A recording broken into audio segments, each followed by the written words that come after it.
Bueno, ya estamos con Luis Tonelli para hablar de política, uno de los analistas políticos más lúcidos que tenemos para compartir esta mesa. Mira, qué linda que se ve. ¿Cómo serán los demás? ¿Cómo serán los demás? Siempre con el humor y en moto, además, Tonelli.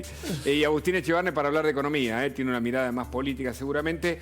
Pero quiero mencionar dos o tres elementos, porque la Fiscalía que encabeza Policita, a instancias de la causa que tiene al juez Marcelo Martínez de Giorgi, en la mega historia o mega causa o los cientos de Watergate, como para simplificar la idea, se dan con esta trama de espionaje ilegal pagado desde el Estado, tiene algunas revelaciones que me gustaría repasar y poner sobre la mesa, porque son parte de las informaciones que algunas se conocieron y otras no tanto, pero que vinculan a, por ejemplo, Sancheta, un policía federal que hacía las veces de periodista en algunos sitios de internet y consultaba a otras empresas que también son investigadas, reportando literalmente, y vamos a repasar algunos gráficos que tenemos, a Fabián El Conu Rodríguez, el hombre que estuvo a cargo de la pauta o de la Secretaría de Medios en la provincia de Buenos Aires, que era el segundo de la FIP en la atención al cliente, es decir, un hombre muy importante,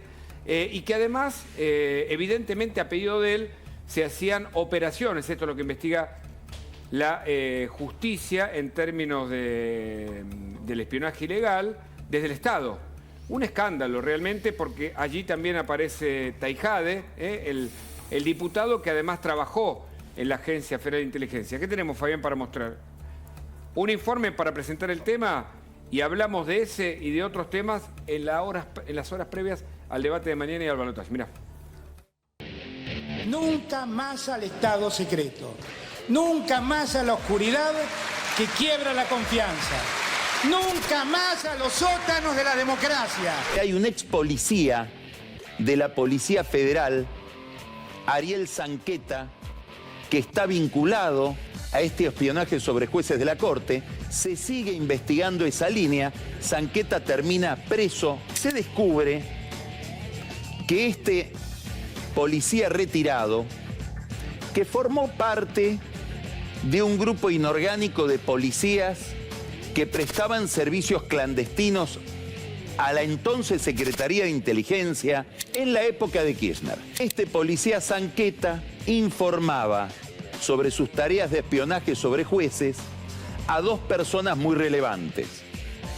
Uno, el diputado Rodolfo Tailiade. Sí fue armado, fue la operación para involucrarme en esta, como beneficiario de la información de Ariel Sancheta, que es la persona que está detenida.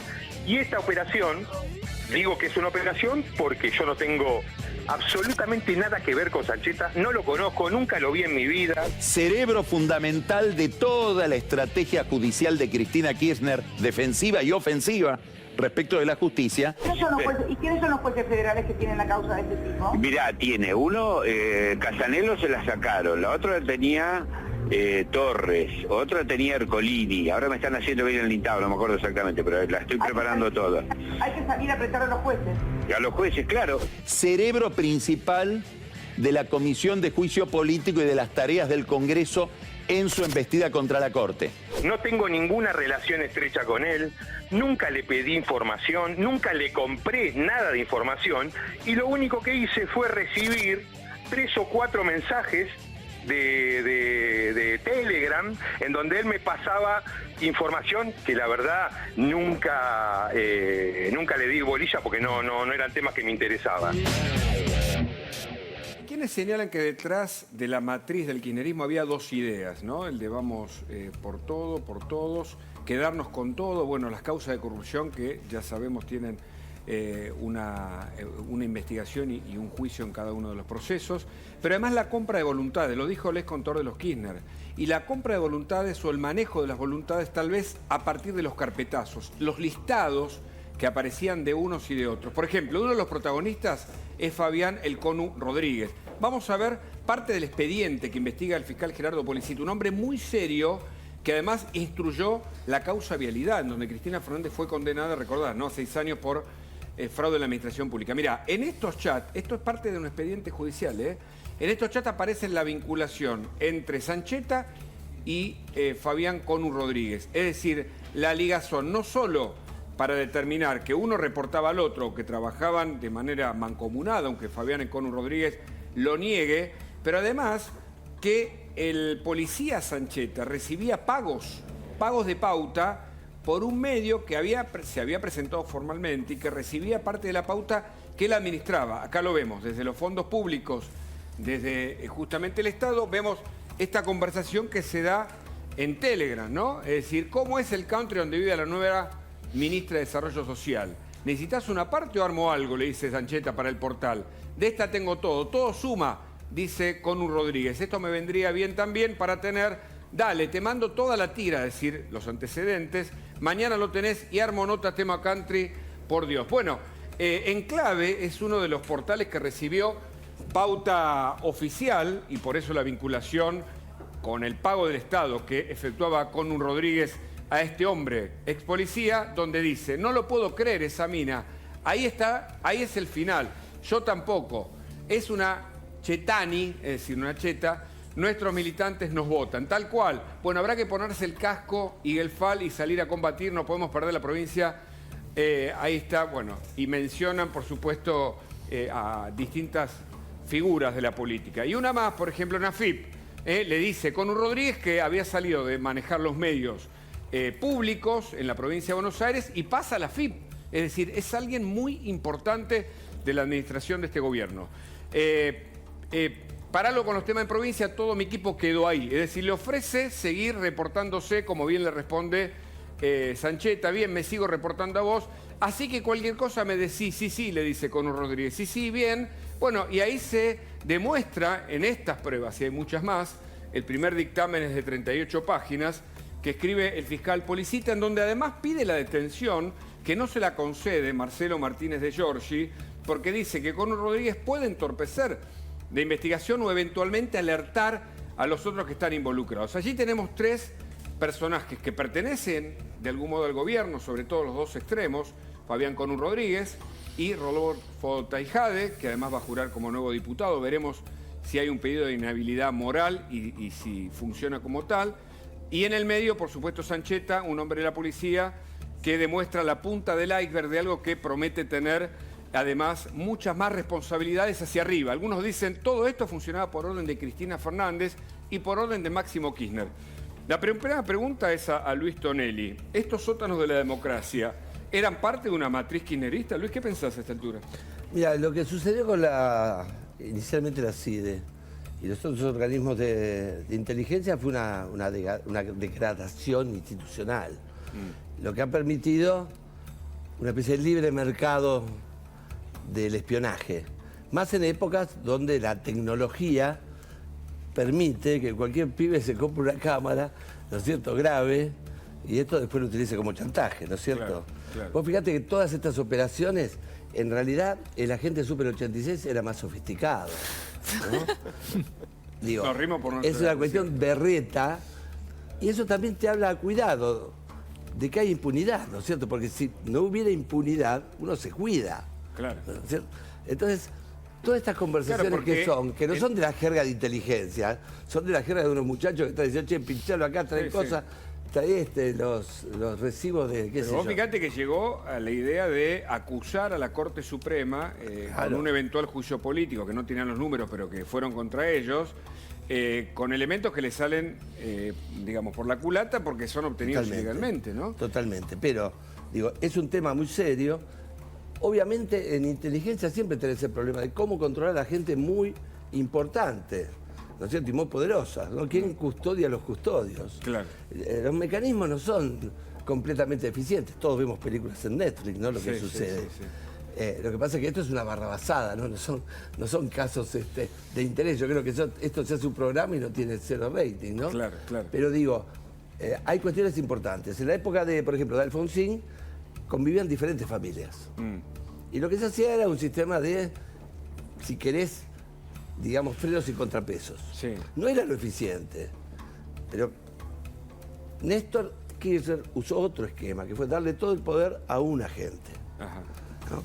Y esto llevó a que esa gente se transformó en alguien todopoderoso. Claro. Después esa gente que está muy ligado a la CIA, cuando Cristina saca esa perspectiva, digamos, y esa trayectoria hacia Medio Oriente y hacia Irán, este señor queda en el aire. Claro, claro. Y ahí aparece entonces la contrainteligencia de Milani y demás. O sea, algo totalmente llevado por intereses ideológicos y políticos. Y al final después se trajeron policías, y los policías están en la calle, y la gente tiene que estar ahora, en otro nivel intelectual. Y bueno, ahora, pasa esto, ya es un desastre. Mientras esto ocurre, evidentemente los escándalos de corrupción no afectan en el mundo político, pero sí afectan en el mundo económico, Agustín, para darte también el paso a vos, en una economía que tiene más plan platita y que puede inclinar la balanza, ¿a favor o en contra de Massa? ¿Qué pensás? No, totalmente. Yo creo que la corrupción es sistémica en Argentina y es enorme. Pues imagínense, por ejemplo, tenemos 80.000 millones de dólares de importaciones.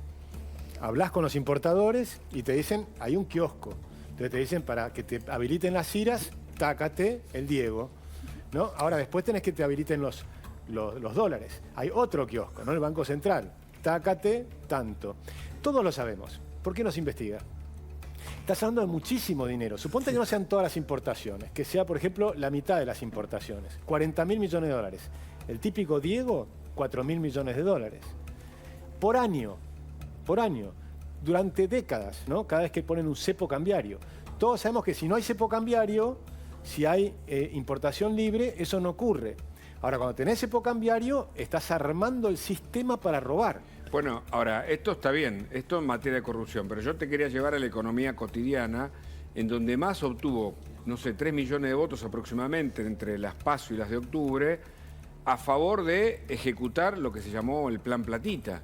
Es decir, que hay mucha gente que depende del Estado, que le teme a Milei porque supuestamente va a perder todos esos beneficios, ¿no? Ahí hay un doble tema, el Plan Platita por un lado y el plan darte miedo por el otro.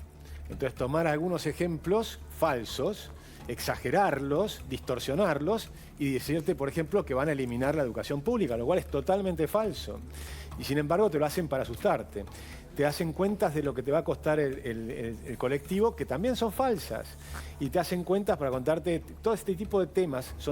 Es un doble juego. Y les ha funcionado. Les ha funcionado muy bien. Y por eso sacó más votos de lo que todo el mundo esperaba. Que hay que reconocerlo. Fue genial la forma de hacerlo. Yo creo que fue una estrategia... Sí, a ver, viste, el mundo no lo ve con los ojos que lo puede ver. Me parece que mucha gente lo vio con conceptos y con lentes que adelantaban.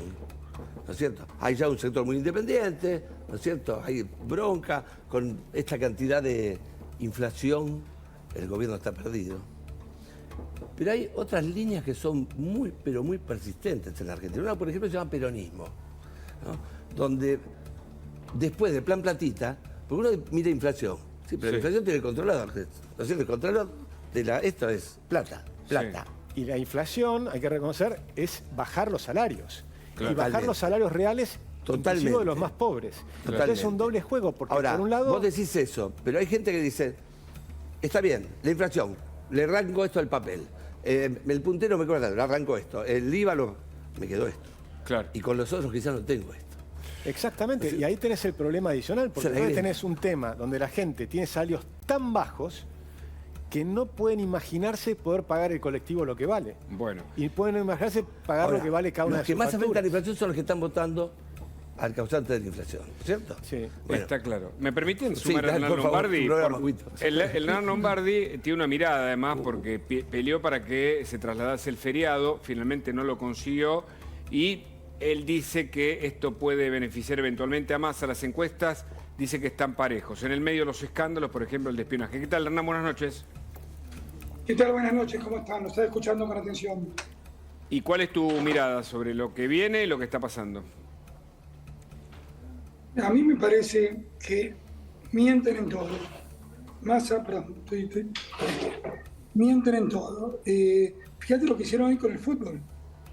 Mienten con el fútbol, mienten con la educación pública, mienten con la salud pública, mienten con el transporte. Están desesperados. Le tienen un pánico al cambio. ¿Viste cuando todas las estructuras crujen? Salen los clubes, la AFA, a decir, no, nos vamos a quedar sin fútbol. Salen los actores, algunos actores, a decir, quemaron los teatros. El cambio les da pánico. Ahora, Y ¿por nunca qué lo me hacen? cambió. ¿Por convicción o por alguna otra razón? Vos que estuviste a cargo de los medios públicos en el gobierno anterior. No es solo los medios públicos, ojalá fueran los medios públicos, es solamente. Es con el... sí, están tratando de cubrir su propio privilegio. Son privilegios de décadas. Recién se estaba hablando de los permisos de importación. Muy bien, Patricia Bullrich le decía Tongolini. ¿Cuántas denuncias hay alrededor de las cometas para poder importar algo? Frenaron al país, se patinaron el 2% del Producto Bruto para tratar de ganar. Ya la situación era muy difícil. ¿Saben lo que va a ser las próximas semanas, el año que viene? Lo que ha hecho la ambición loca del kirchnerismo de Massa en estos días. Por eso, no tengamos ningún empacho en denunciarlos, en alertar lo que está pasando. Vos hablabas del tema feriado. ¿Sabes cuánta gente? A ver, tomé un promedio de los últimos 10 años del feriado largo, del de noviembre. Sí. En realidad hay que tomarlo bien, porque noviembre no estaba antes. Bueno, digamos el último feriado del año. Se mueven 1,5 millones de personas. Es casi la diferencia entre Massa y Milei, ¿no? 1.800.000 fueron, ¿no? 9.835.000 contra 8 Suponete que no todos votan. Sí, de Massa no. Que no todos votan, porque hay familias enteras. ¿Vos te das cuenta del nivel de trampa que genera? Son tan mentirosos. Suponiendo que ese 1,5 millones votarían a Milei, decís. Bueno, yo digo que probablemente haya un voto mucho más fuerte a Milei ahí. Pero te digo una cosa más. Son tan mentirosos que dicen que no se puede cambiar por DNU, por decreto de necesidad de urgencia. Cristina Fernández lo cambió por DNU en 2015, cuando creía que le convenía. Decían que no tenían tiempo. ¿Saben cuándo firmó el DNU en 2015 Cristina Fernández? 28 de octubre, 3 semanas antes de las elecciones. Claro. Miente sistemáticamente. Entonces, acá lo que tenemos que estar alertas es además, yo digo, al default moral del kirchnerismo. Acá hay además de todo un default moral. Nos mienten en la cara. Si nosotros no podemos entender que nos mienten en la cara y que a veces pueden tener éxito, la gente puede entender con ese cálculo ficticio que han hecho de cuánto sería el boleto de transporte, el boleto de colectivo, el boleto de tren. Sí. Son mentirosos, pero multipliquemos las voces para denunciarlos y que no gane el miedo. Insisto, hoy prácticamente se leía los comunicados de los clubes de fútbol, de muchos de ellos, se acabó el fútbol en Argentina. Por supuesto, lo que se van a acabar son los privilegios de algunos dirigentes en Argentina. Y con eso es lo que hay que terminar. No le tengamos miedo al cambio y quedémonos afónicos diciéndolo 1 y 1000 veces. Yo sustenté la candidatura de Bullrich y lo quiero decir, voto y llamo a votar a Javier Milei. Luis, ¿qué ves de estas encuestas que hablan de cierta paridad y eventualmente de lo que puede inclinar la balanza mañana con el debate, ¿no? Una cobertura especial, como siempre, La Nación Más. Son creíbles, ¿no? Cuando uno las mira, en general, está esa paridad. Ahora, pareciera que hay como dos sistemas en la Argentina conviviendo. Uno que era el tradicional, que es la grieta en su, digamos, cuando exageró, ¿no es cierto? Porque peronismo y no peronismo hubo siempre. Y esa es una línea importante, ¿eh? La gente no la cruza ni siquiera en estas épocas de posmodernidad, ni los chicos. Pero sobre eso, ¿viste? Esos serían dos polos. Hay algo que junta a los argentinos, que es la bronca.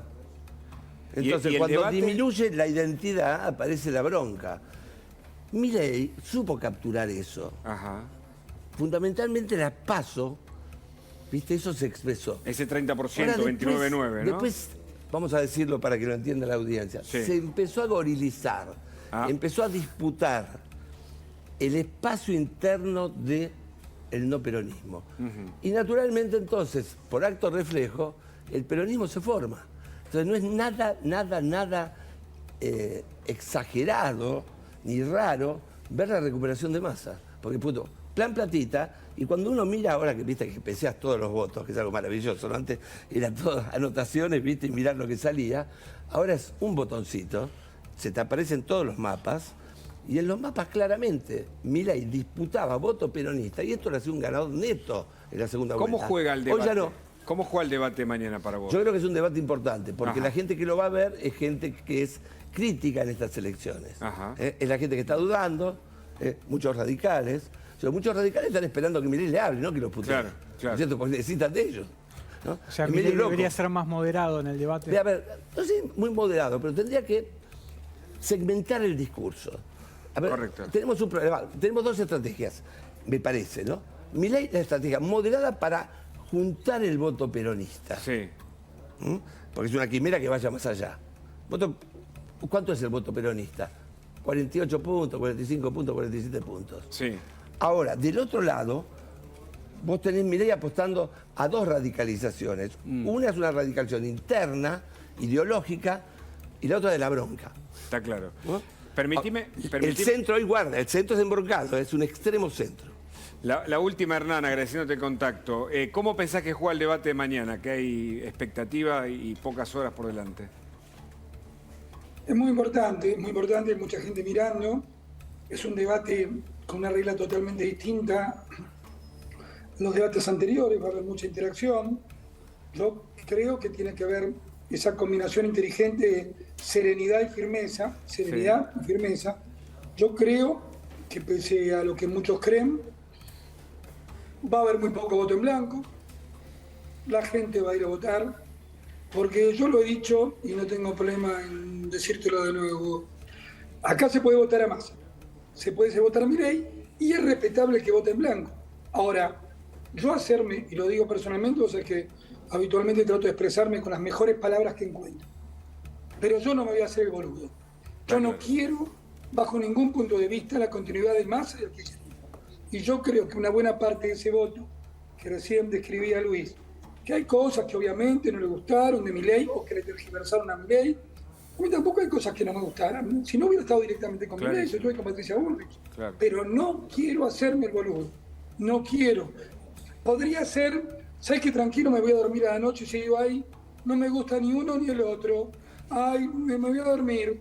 Me quedo tranquilo con mi conciencia. No, la forma de quedarme tranquilo con mi conciencia es derrotar a este modelo que nos trajo hace 20 años hasta acá, clarísimo. Este modelo de mentirosos. Hernán, muchas gracias por el contacto. Gracias a ustedes. Hasta luego. Agustín, ¿cómo juega el debate de mañana para vos? Yo creo que es una gran oportunidad para Javier Milei para explicar mejor, en este caso, todo lo que significa el problema de la economía en Argentina, que es su fuerte, y es el desastre del ministro de Economía candidato. O sea, nos ha dejado un país que pasó del 80% de inflación al 300%, te aumentó fenomenalmente la pobreza, baja el salario real, y es candidato, y tiene chances, es rarísimo. Si además le agregás la corrupción, lo que estábamos hablando recién y demás, yo creo que es un momento muy especial, sabiendo que en las segundas vueltas a veces es más importante, la gente vota, porque lo que cambian de voto son los que tienen el miedo al otro. Entonces tiene que lograr reducir los miedos a él y mostrar la realidad de la economía actual, mostrar la realidad de lo que está pasando en la gente, mostrar la realidad de lo que está pasando con la educación en Argentina. La educación es el principal motor de la movilidad social y lo han destruido. Y era el orgullo de la Argentina. El sistema educativo argentino era el sistema que nos enorgullecía. Teníamos hasta el lema, si era nuestro hijo el doctor. O sea, han destruido todo eso. Yo creo que Javier tiene una chance extraordinaria, una oportunidad extraordinaria de mostrar todo eso y de mostrar al mismo tiempo las mentiras que dice permanentemente Massa. Algunos dicen, Tonelli, que Massa tiene la capacidad de manejarse, ¿no?, con cierta madurez narrativa o discursiva, pese a que justamente tiene en contra su propia realidad. Y Milei tiene a favor, que no tiene, digamos, que dar ninguna justificación, no fue funcionario, pero tal vez sea un poco más frágil o con menos experiencia en eso. ¿Qué pensás? Mirá, viste, esto en política siempre es una frazada corta. Milei subió y es conocido gracias a ese estilo disruptivo, inclusive a veces insolente, brutal, y diciendo cosas que eran absolutamente polémicas. El problema es que ahora tenemos que volver a un centro porque hay que gobernar. Entonces, es como que la oposición busca hacer un plebiscito sobre la figura caricaturesca de Milei, y por el otro lado, ¿no es cierto?, la oposición a Milei, ¿no? Y la oposición a Massa busca enroscarlo con estos años, digamos, con los cuales él fue partícipe, claro, poniendo el rótulo de kirchnerismo, que yo no sé si más es kirchnerismo o es peor, no sé, claro, es que hay que verlo, ¿no es cierto?, todo esto, hay que verlo. Pero digo, son dos elementos negativos, y ahí sí, viste, el voto en blanco, que es un voto ético en ese sentido, ¿no? Y está contemplado, porque si vos no tenés mal menor, claro, es un problema, ¿cierto? Tenemos... mal menor. No, hay mal menor para vos, pero por ahí para el otro. El mal menor sos vos. Es subjetivo. Permítanme que tenemos a Máximo Reina, que es especialista en debates, justamente es un investigador de la UBA, está en línea. Perdón porque tenemos pocos minutos, pero nos interesa tu opinión sobre lo que va a pasar mañana, Máximo. Gracias. ¿Qué tal? ¿Cómo están? Buenas noches. Bueno, un poco mi opinión, digamos, creo que ansiedad como todos.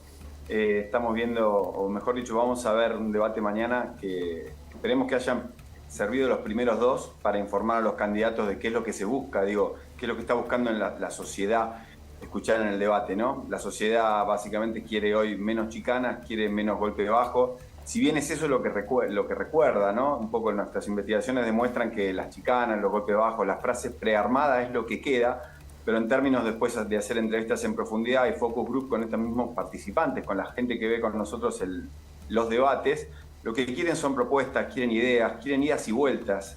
Estamos ahora últimamente acostumbrándonos a los debates nuestros que son ataque y contraataque, ¿no? A favor y en contra de cada uno, ¿qué decís? Fortalezas y debilidades que ves a priori, ¿no? Del debate.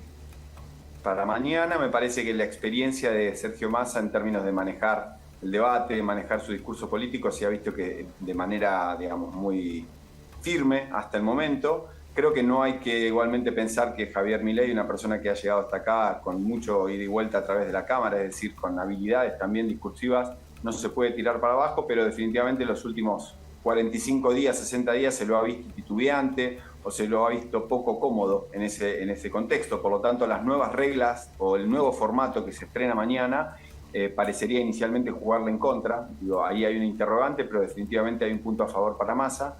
Y parte de algo de lo que estaban comentando hace un rato, el clima es más favorable definitivamente a Javier Milei. Digo, el clima de cansancio, de agotamiento, de frustración de una sociedad que hace muchos años ya viene cada vez más distanciada de la política, le juega muy a favor a la oposición, obviamente.